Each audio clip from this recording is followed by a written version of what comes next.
নির্মলকে গ্রেপ্তার করা হল। পানিহাটির প্রাক্তন তৃণমূল বিধায়ক নির্মল ঘোষকে আরজিকর হাসপাতালে ধর্ষণ এবং খুনের ঘটনায় জোর করে নির্যাতিতার দেহ সৎকার করার অভিযোগ ওঠে নির্মল ঘোষসহ ৩ জনের বিরুদ্ধে। সোমবার উত্তর ২৪ পরগনার খড়দহ থানায় এফআইআর দায়ের করেন আরজিকরের মৃত চিকিৎসক ছাত্রীর বাবা। সেই এফআইআরের ভিত্তিতেই নির্মলকে গ্রেপ্তার করা হয়েছে বলে পুলিশ সূত্রে খবর। পানিহাটি প্রাক্তন তৃণমূল বিধায়ক নির্মল ঘোষ গ্রেপ্তারের পর বিজেপির পক্ষ থেকে মিষ্টির বিতরণ করা হয়।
অভয়াকে নৃশংসভাবে হত্যা করা হয়েছে।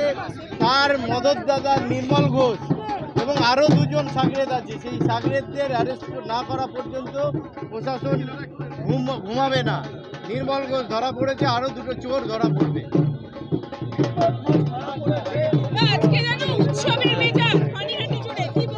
স্বাভাবিক, এটা শুধু পানিহাটি নয়, গোটা পৃথিবীর মানুষ যে ঘটনা নিয়ে রাস্তায় নেমেছিল, সেই গোটা পৃথিবীর মানুষ একসাথে আনন্দ করবে আজকে। তার মূল চক্রান্তকারী যারা আছে তাদের পান্ডা একজন ধরা পড়েছে।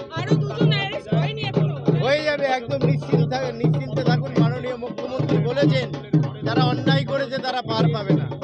একদম ছেলে অ্যারেস্ট হলো, ছেলে তো অন্য কেসে অ্যারেস্ট হয়েছে, কিন্তু আমাদের যে মূল দাবি ছিল বা যে মূল চিন্তা করেছিলাম অভয়া হত্যাকাণ্ডে যারা জড়িত আছে তারা অ্যারেস্ট হোক, তারা শাস্তি পাক। আর তার মধ্যে মূল পান্ডা ধরা পড়েছে। উড়িষ্যা থেকে ধরা হলো, মোবাইল ট্যাগ করে উড়িষ্যা থেকে ধরলো।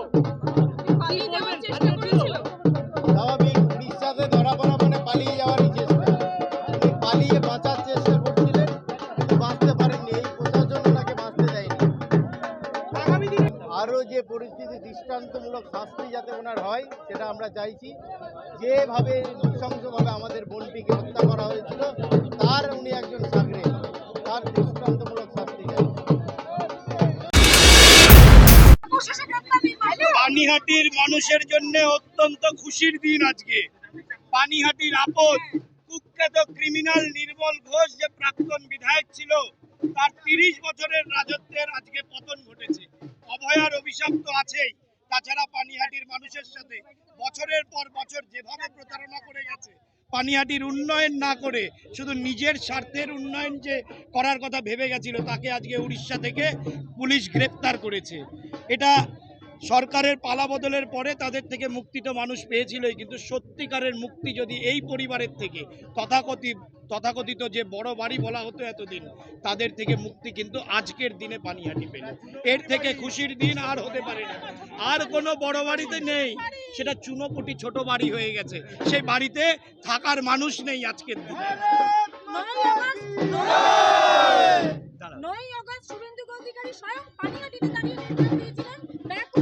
মুখ্যমন্ত্রী বলে গেছিলেন ওনার কথা মতন প্রশাসন উড়িষ্যা থেকে পলাতক নির্মল ঘোষকে অ্যারেস্ট করে যেভাবে নিয়ে এসছে, সোমনাথ দে, সঞ্জীব মুখার্জিও ছাড়া পাবে না। ছেলে চোর বাপ চোর তো এরা গেলই, এবার যতজন সাগরেদ আছে এদের পুরো দলটা যে চোরেদের আকড়া ছিল, শিকড় থেকে উপরে ফেলে দেওয়া হবে বাংলা থেকে। বাংলার মানুষ আজকে মুক্তি পেল, আনন্দ পেল, খুশি হলো।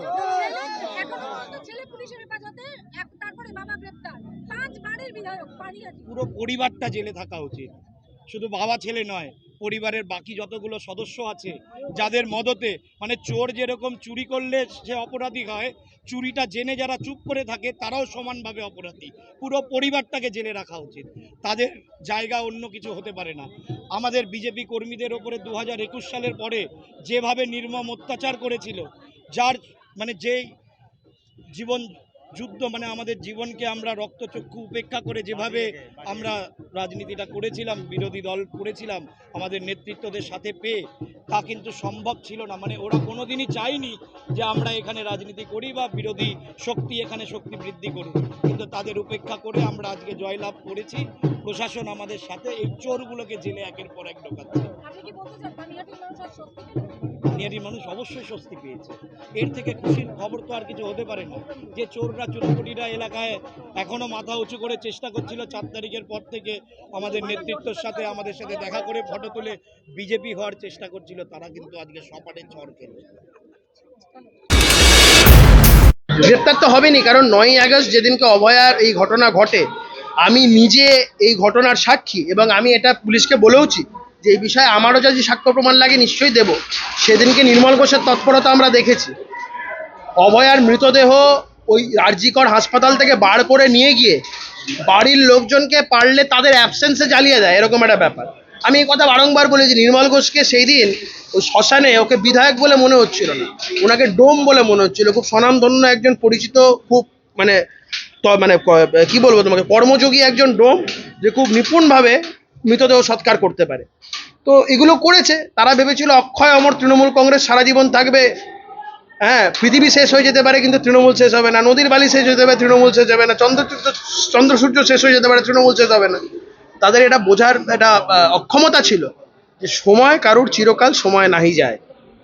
অবস্থার পরিবর্তন হয়েছে, পরিস্থিতির পরিবর্তন হয়েছে, সত্যকে মাটি থেকে হলেও খুঁড়ে বার করা হবে, মাটির তলা থেকে হলেও খুঁড়ে বার করা হবে। এই ব্যাপারে নিশ্চিত থাকুন। মুখ্যমন্ত্রী যে কথাটা বলেছেন যে অভয়াকে তিনি ভোলেননি এবং তার লিমিটেশনের মধ্যে তিনি কমিটেড, সেই কথার কার্যত 1 সপ্তাহের মধ্যেই গ্রেফতার হলেন। মুখ্যমন্ত্রী এমনিতে কথা কম, কাজ বেশিতে বিশ্বাসী। এটা মমতা বন্দ্যোপাধ্যায় নয়, যা পারলেন সব বলে দিয়ে গেলাম, কিন্তু কাজের ক্ষেত্রে অশ্বডিম্ব। যা বলছেন তাই করছেন, এটাই শুভেন্দু অধিকারী।